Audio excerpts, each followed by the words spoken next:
Dan saudara, untuk membahas soal pembunuhan anak politisi PKS di Cilegon, Banten, yang pelakunya sudah ditangkap, sudah ada psikolog forensik, ada Reza Indragiri. Pak Reza, selamat malam, apa kabar? Selamat malam, Mbak Valen.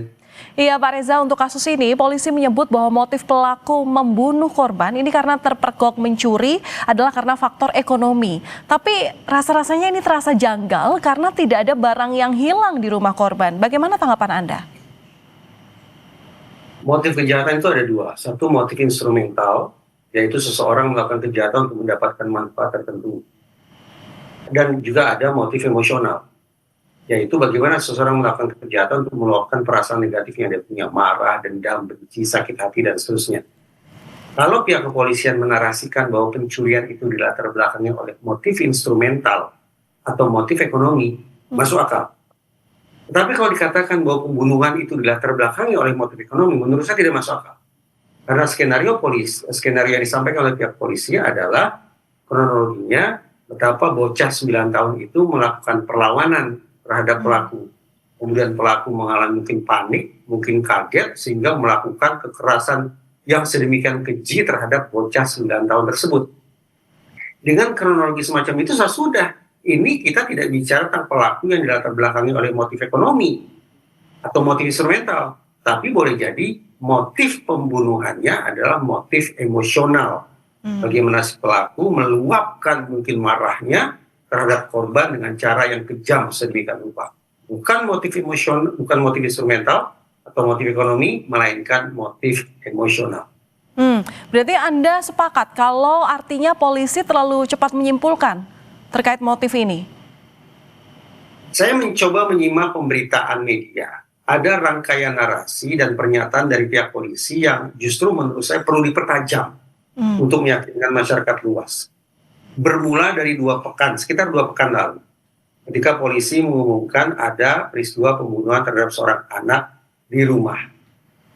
Pelaku tidak melakukan pencurian, karena kata polisi tidak ada barang berharga yang hilang dari rumah tersebut. Terpaut 2 pekan kemudian, polisi mengabarkan ada peristiwa pencurian.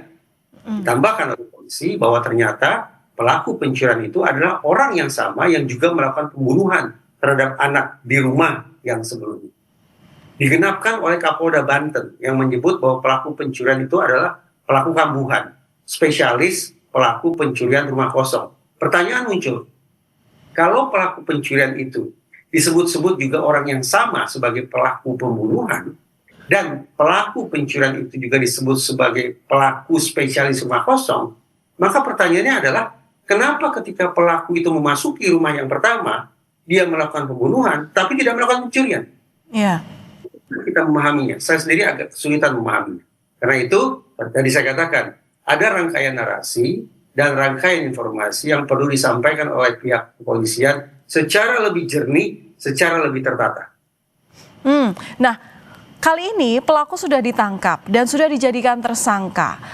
Menurut Anda, dengan kejanggalan-kejanggalan yang terjadi saat yang sudah disebutkan polisi, tidak ada barang yang hilang dari rumah korban, dan kemudian juga dari keterangan yang diceritakan alur daripada tindak pidana ini, seolah kurang membuktikan dari tindak pidananya.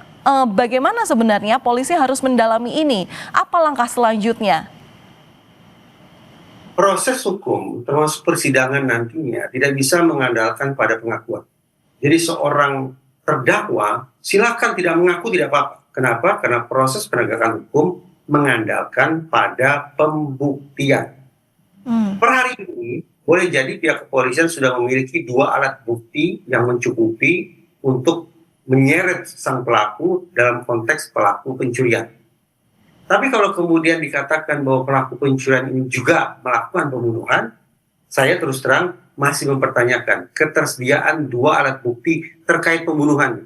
Apalagi ketika dikatakan sekali lagi bahwa pelaku pencurian adalah juga pelaku pembunuhan.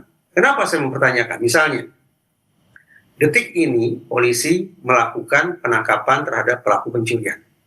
Tak terpaut jauh, polisi langsung mengumumkan kepada publik bahwa pelaku pencurian adalah juga pelaku pembunuhan. Saya bertanya-tanya, apakah cukup waktu bagi polisi untuk mengecek kesamaan maupun ketidaksamaan sidik jarinya? Apakah cukup waktu bagi polisi untuk membandingkan wajahnya? Apakah cukup waktu bagi polisi untuk membandingkan DNA-nya? Perkiraan saya tampaknya dibutuhkan waktu yang lebih panjang bagi polisi hingga sungguh-sungguh bisa secara mantap menyimpulkan bahwa pelaku pencurian adalah sekaligus pelaku pembunuhan.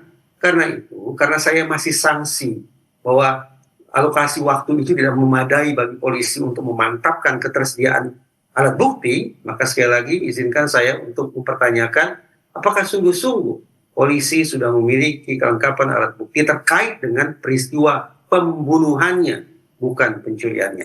Terlebih ketika dikatakan bahwa pelaku pencurian adalah sekaligus pelaku pembunuhan.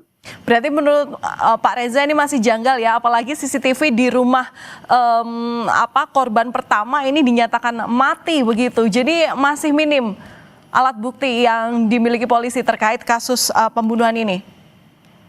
Saya menggunakan kalimat yang positif ya, bahwa saya mendukung kerja kepolisian termasuk Polda Banten untuk mengungkap kasus pembunuhan dan kasus pencurian ini secara prosedural, proporsional, dan profesional. Artinya sungguh-sungguh saya membuang jauh-jauh imajinasi horor tentang bagaimana polisi merekayasa cerita, menanam bukti, mengintimidasi seorang terduga pelaku kejahatan agar memberikan informasi sebagaimana yang diinginkan oleh pihak kepolisian bukan berdasarkan kenyataan. Saya membuang jauh-jauh imajinasi semacam itu. Oke, baik. Mas Reza, berarti sampai pada akhirnya berkas nanti diserahkan kejaksaan, berarti polisi masih punya kesempatan ya untuk melengkapi barang bukti sehingga supaya alur daripada kejahatan ini itu masih bisa nyambung gitu istilahnya. Andaikanlah polisi merasa berkasnya sudah lengkap, lalu dikirim ke kejaksaan akan mereview dan bisa saja kemudian mengembalikan berkas itu kepada kepolisian. Termasuk kemungkinan memberikan masukan seperti yang saya katakan tadi, tolong diperkuat terkait dengan pembuktiannya, ketersediaan dua alat buktinya, baik bukti-bukti terkait pencurian maupun bukti-bukti terkait pembunuhannya. Tidak cukup seandainya proses penegakan hukum hanya mengandalkan pada confession atau pengakuan. Jangan salah, pelaku kejahatan ketika disergap oleh polisi juga bisa kaget, juga bisa shock, bisa terguncang. Apalagi dalam kondisi terguncang kemudian diinterogasi, apalagi interogasinya disertai dengan intimidasi, kekerasan dan sejenisnya, maka kemungkinan munculnya coerced false confession atau pengakuan palsu yang diberikan karena berada di bawah tekanan menjadi sesuatu yang tidak bisa dinihilkan begitu saja. Kehati-hatian dibutuhkan ekstra agar sekali lagi proses hukumnya bekerja berdasarkan ketentuan dan kenyataan. Baik, kehati-hatian dalam proses penyidikan dan juga penyelidikan ini yang kita nantikan bagaimana dalam proses selanjutnya. Terima kasih sudah berbagi pandangan Anda kepada Kompas Malam Kompas TV, psikolog forensik Pak Reza Indragiri. Terima kasih, salam sehat selalu.